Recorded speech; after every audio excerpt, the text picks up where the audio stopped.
StormGear's SteamSplash platform contains a series of team-based learning challenges for children from kindergarten through 4th grade. It is built on the mission and values of the FIRST curriculum. As you know, FIRST is an international youth organization that encourages students in science and technology, problem solving, and collaboration. SteamSplash contains both a classroom and online portal, and I will go through how to navigate through the online portal. First, a new user must sign up for SteamSplash to save course information and earn badges. Press the Create New Account button and fill in the required fields, denoted by the red exclamation. As I already have an account, I will use this account.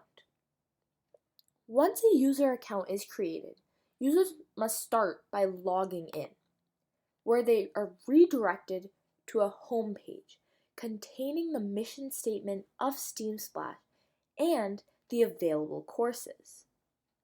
Students may enroll in any of these courses by clicking the course.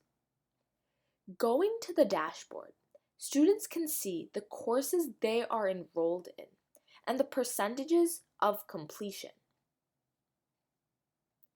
On the right side, earned badges will appear.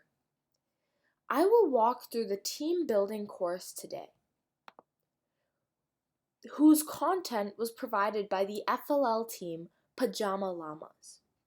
Entering the course, an introduction video will display, explaining what you will learn by completing the course. After the introduction, each course is split up into mini activities.